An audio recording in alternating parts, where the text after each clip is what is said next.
I'm Linda Hirsch, and this is EdCast, a program created and produced by educators for everyone interested in education. Welcome back to another season of All Things Educational.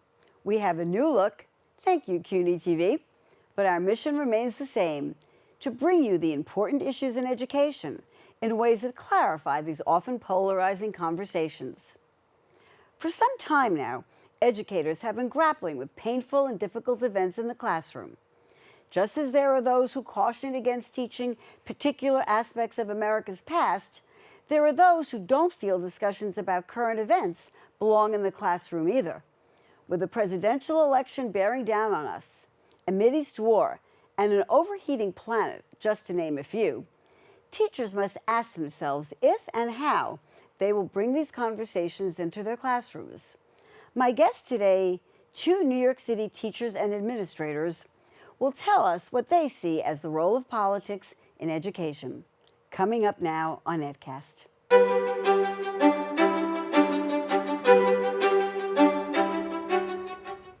Joining me today are Jeremy Kaplan and Rachel Bressler. Jeremy Kaplan is the Assistant Principal of Social Studies and Phys Ed at the High School for Health Professions and Human Services. He has been a New York City public school educator since 1994. He taught humanities, history, and English for over a decade at every grade level, 7th through 12th. Jeremy became an instructional coach and just finished his 10th year as an assistant principal. He currently supervises social studies and physical education teachers and teaches a social studies methods course for student teachers at Brooklyn College's School of Education. Rachel Bressler is entering her 4th year as an assistant principal at the Stephen T. Mather Building Arts and Craftsmanship High School, a public school in New York City, where students learn career skills such as masonry, carpentry, landscape management, and building preservation. She previously taught 9th and 10th grade social studies and served as an instructional coach at the same school. Rachel lives in Washington Heights with her husband and 2 boys, who are entering 2nd and 6th grade. Thank you both so much for joining me today on EdCast. So nice to have you. Thank you. You're welcome.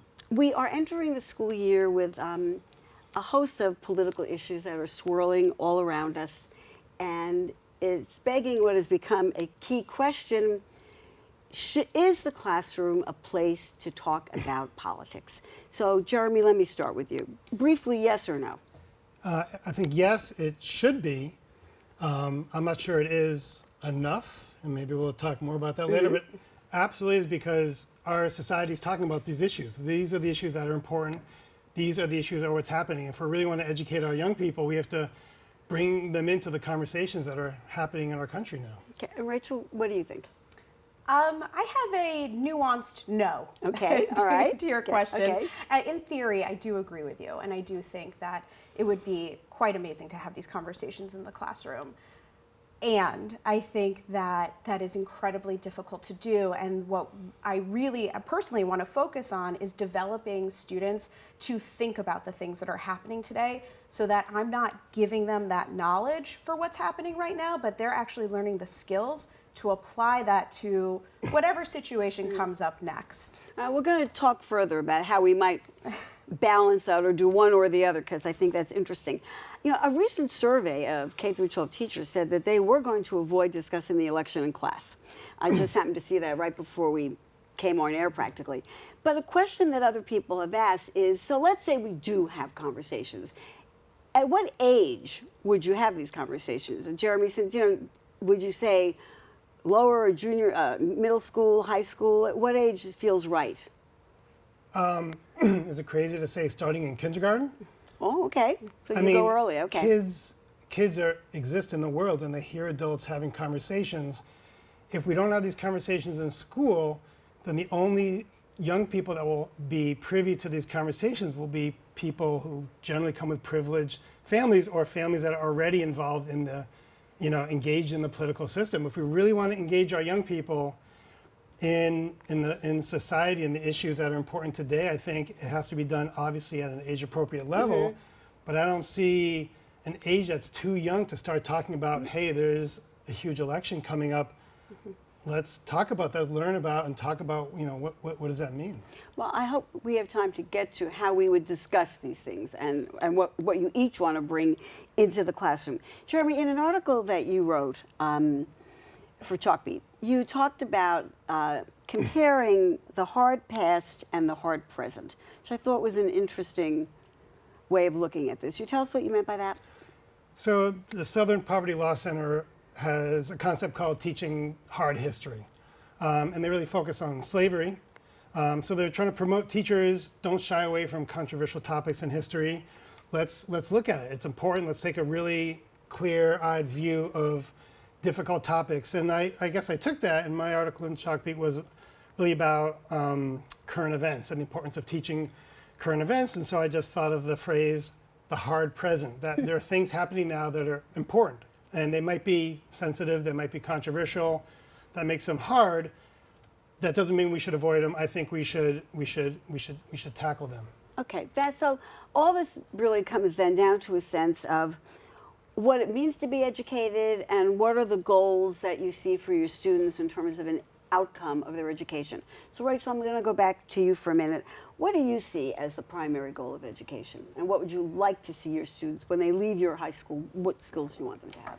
I would really like them to be able to think critically about what's going on around them so that they can make decisions about how they engage civically in the country.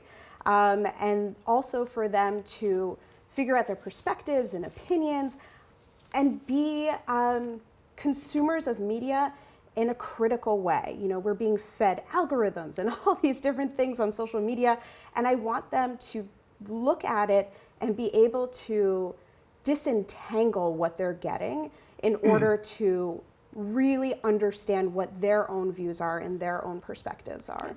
Jeremy, what about you? What do you see as a big goal for you? Well, if you want to step back, I think institutionally the goal of education right now, the big phrase is college and career. Yes. And so everybody says, yes, we want college and career.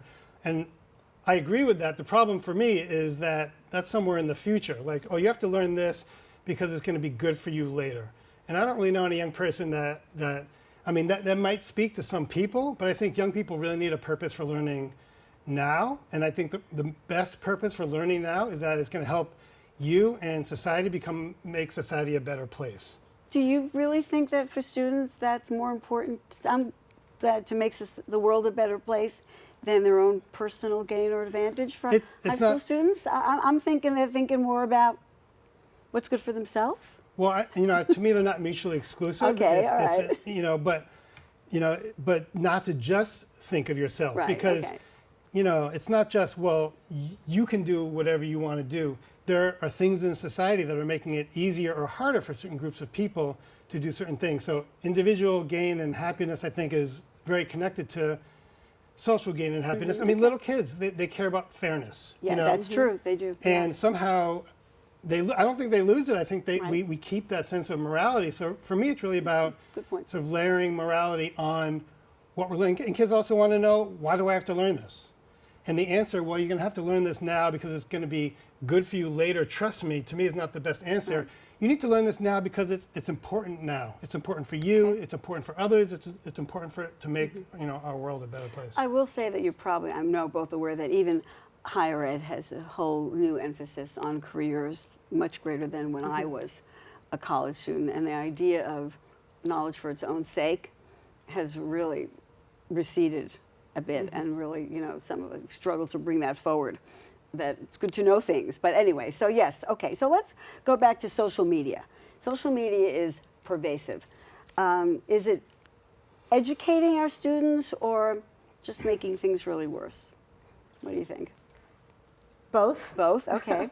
Both. I think, I'm sure we all saw the Surgeon General's warning about social media and the impact that can have on teenagers. And we also know that there are a lot of benefits to social media, connecting students, especially students in marginalized communities, that they connect to other students that maybe they don't feel, they don't have it in real life, and so they're able to make those connections. I think that you can learn a lot on social media, but again, you have to be really thoughtful about what you are watching and what you are seeing. I think social media and the internet is a real mixed bag. What I think, though, is that our educational system hasn't caught up to it. I think we're still in a 20th century educational system. And if we really want kids to critique social media, for example, we have to teach them to critique social media. We can't just teach them to critique an old document and assume they're going to apply that to some Instagram post Right. that they're going to watch. We have to spend time teaching kids about social media. Kids spend hours and hours every day on social media, but I don't know how many of them understand really how they work. Right.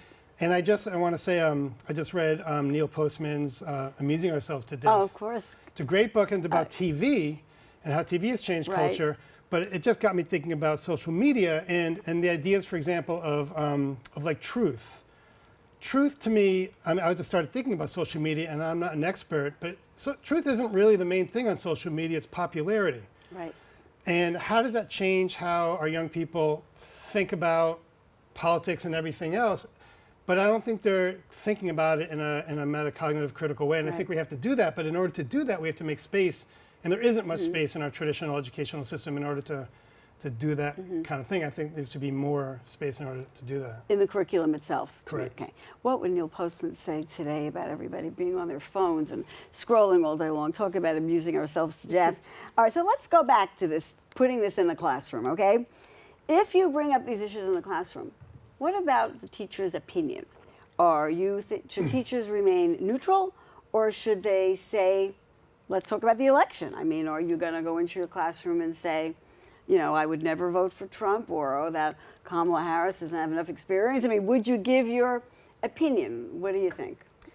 So I want to parse out a little bit Okay, go ahead. some things here. Make this be nuanced. I think that it's really for students to bring in. Like, I would really encourage students to bring in the articles, the media, what they are seeing, to make those connections in the classroom. Because once I bring it in and I am presenting that, I am inadvertently bringing in my bias, my intention, my perspective. And I want to encourage students to do that, to make their connections. Like, for example, with the election, I also think we need to parse out, like, are we teaching the election process, which is civics, versus, like, this is what Trump believes, this is what Kamala believes. I think those are two different things when we're talking about how to bring this into the classroom. Okay. Now, Jeremy, I'm going to ask you something specific. You had said that your students often ask you, do you pray? And that they've asked you who you have voted for. What did you answer? Well, one time a student asked me, do I pray? We were What talking did you about religion. say? I said, Oh, no. you don't have to say here, but I'm making you say it, right? No, it's important. I said, no, I don't pray because I don't. And I was Okay. answering her in an honest way. And she's a Muslim, an observant Muslim, Yeah. girl.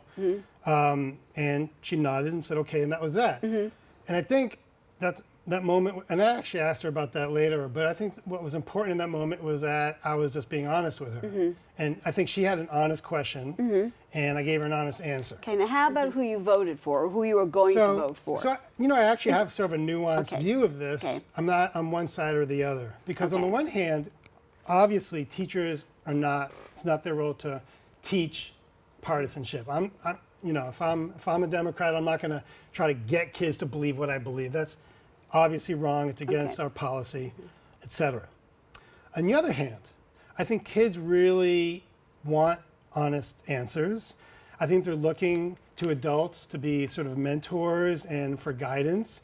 And, if we're teaching a history class or even teaching specifically a government class, teachers are models. And if we're trying to get kids to be engaged in politics and society, and if I'm engaged in politics and society, to me, it would be a shame if I kept all that secreted and hidden. I mean, I've done some climate activism, and I show them that. I'm not trying to get them to become climate activists. Maybe it'd be great if they did, but that's not my goal. My goal is to model for them civic engagement. I think that's really important. So I don't want to just say, teachers' points of view, you have to keep them all totally hidden, because I think that does a disservice for our purpose. What do you think? So I've also been asked, Yeah. who would I vote for? And what did you say? I always say I'm happy to discuss it after class. Oh, okay. Yes, because the reason I say that is because I think there's a difference in setting. There's a difference when I'm in the room facilitating conversations or whatever it is versus you're coming to talk to me after school. We are making a connection. We're having, that dialogue about it. And I think that speaks to your point of like, I certainly would never want to influence a student with my own opinion. But I do think it's important to discuss, that we are people and Right. that we engage with our society in different ways. Can I just add one more thing? Sure. I just want to add also that to your point about nuance, is that it really does depend on what you are bringing up. Like climate change, yes, can be very polarizing, but not necessarily in the same way as other issues like abortion rights. And so I think that when it comes to the issue, it also depends on, what it is that the conversation is surrounding when it comes to your question of, do I answer? Okay, that's a good point, I suppose, because there are some topics that are more polarizing than others. The war in Gaza right now, that's a very hot one. I mean, so if we're going to have these conversations at all, Jeremy, do you have a sort of model for us about how you might engage in this kind of a conversation? How you set it up?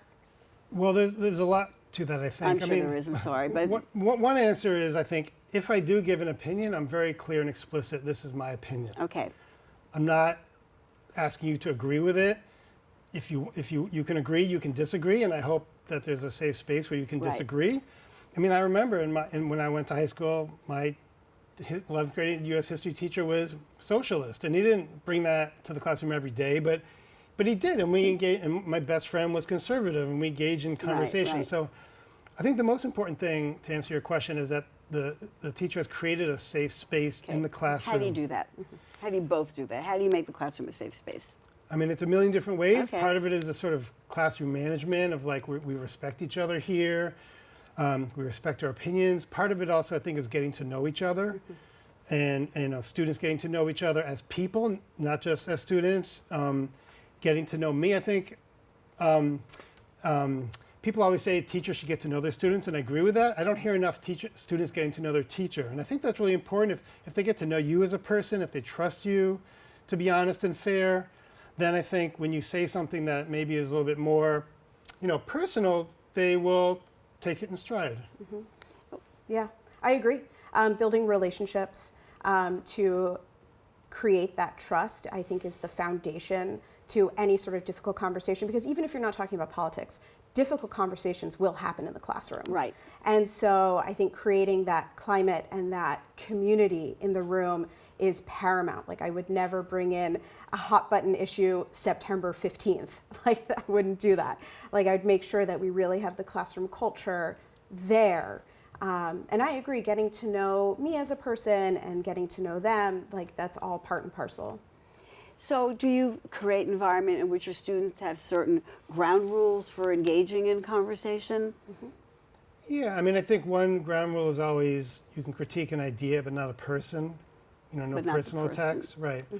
I taught ninth grade this past year, and we taught the Crusades, and we also brought in the current war in Gaza to make that connection. We called it Conflict in the Holy Land.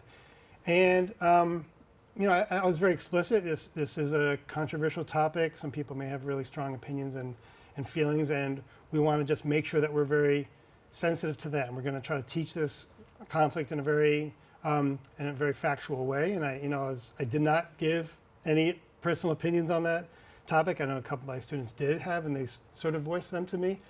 So I think being very clear and explicit about things, I think, can really help kids feel safe. Okay, we're going to be running out of time soon, so I want to just ask you one thing. Some people argue that education itself is political, and that just the mere, and so that teaching in and of itself is a political act. Do you have any thoughts about that, or do you think there's truth to that? One of you, I mean, I do. I think what you teach and how you teach is political, sometimes in a very, actual political sense, and sometimes in the broader sense. I mean, you could name a bunch of topics. Do you teach climate change? Do you teach kids about abortion rights? Right. Do you teach racial justice, economic justice? I mean, if you ask people on different parts of the political spectrum, I think they'll have, very different answers to that. I do believe in teaching for justice. I think part of the reason we learn and teach is to make the world a better place. I'm not sure everyone would agree with that. But that's how you approach this. Yeah. I wanted to ask you quickly, parent feedback.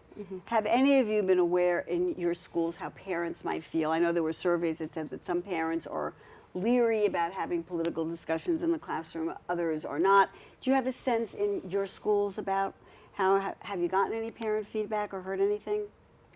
I haven't gotten parent feedback in terms of like, this teacher said this and I feel this way. Not in that sense, but I have gotten parents' viewpoints on political issues that make me be cautious about what it is that we are doing as a school and, what we are saying and how it is going to be received by parents and families who are huge stakeholders in our school. So, this does, again, as Jeremy said, the hard past and the hard present.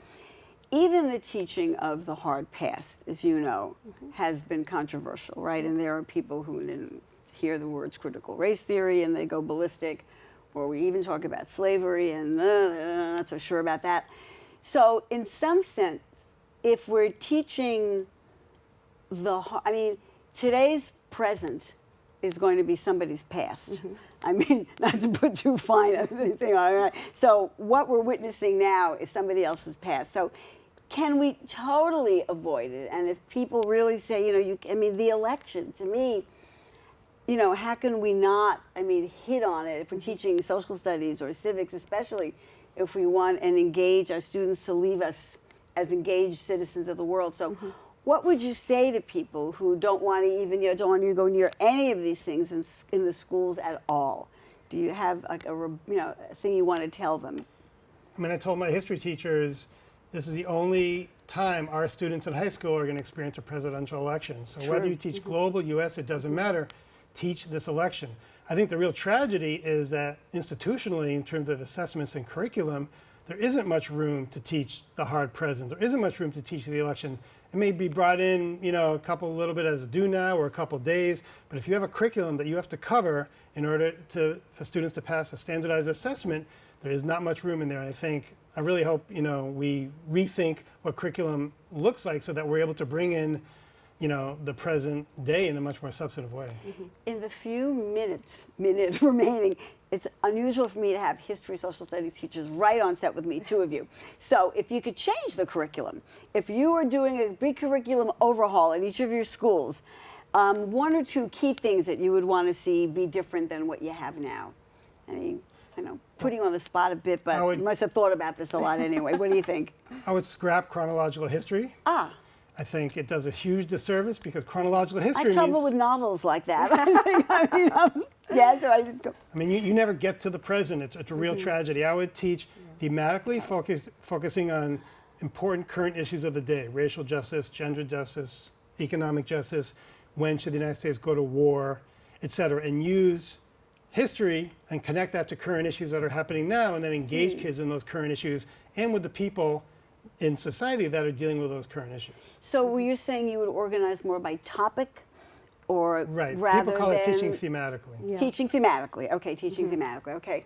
What do you think? What would you do? I actually agree. I used to teach history thematically, and I love that way of thinking because my goal is for students to take lessons of the past, because that is what we're charged with, teaching the past, and sort of overlay them and use them as a perspective to understand what's happening today. So if you were teaching, let's say, American history, and you're teaching the election, do you hark back to the founding of the government, the United States, like 1776? Do you go, is that when you teach that in the way that it has implications for the current day election, rather than American history from the beginning to, 1888? The way we teach now is dividing up things into chronological time periods, certainly. Right, so you might have a unit on voting rights. Okay. And let's start at the present. What's happening with voting rights now? What are the voting rights in Texas versus Georgia versus New York State? What are the different laws? And then now let's go back to what the Constitution said originally about who could vote, and let's look at the different moments where that has changed. And I think importantly, I would like, if we want students to be engaged with civics, they actually have to do civics, which means getting out of the classroom, means talking to people that are engaged with those issues, organizations. I think we don't do enough of that as well. I'm afraid our time is completely up. I just want to thank you so much for helping us understand and get into what I think is going to be a big question hanging over every teacher's head when they enter the school year this year. So your faculty, I think, are lucky to have such thoughtful administrators at their schools. And I want to thank you both, Jeremy Kaplan, Rachel Bressler, for joining us today on EdCast. Don't go away. We'll be right back with our Ed Bites.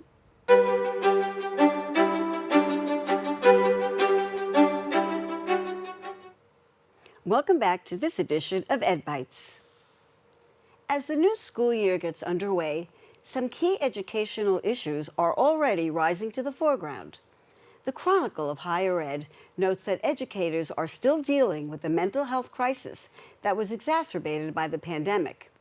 Adding to their challenges is the explosive use of AI in teaching and learning, as educators struggle to keep up with the new technology and use it effectively.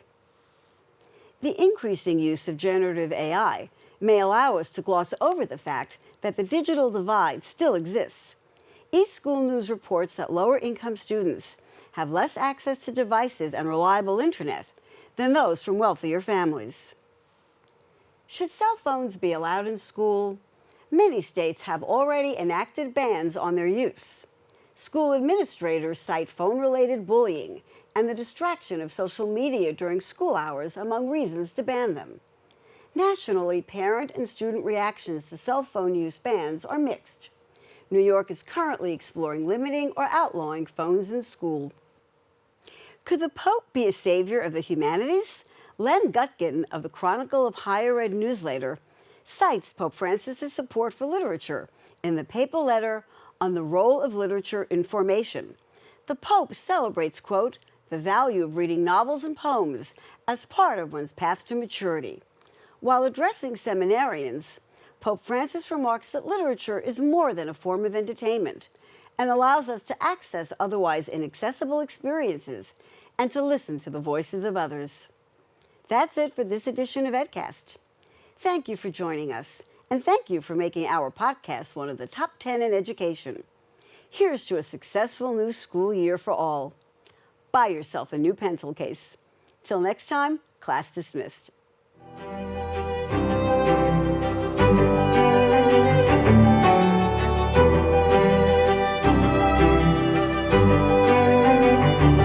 We'd like to hear from you. Please send your thoughts and comments to cunyedcast@gmail.com.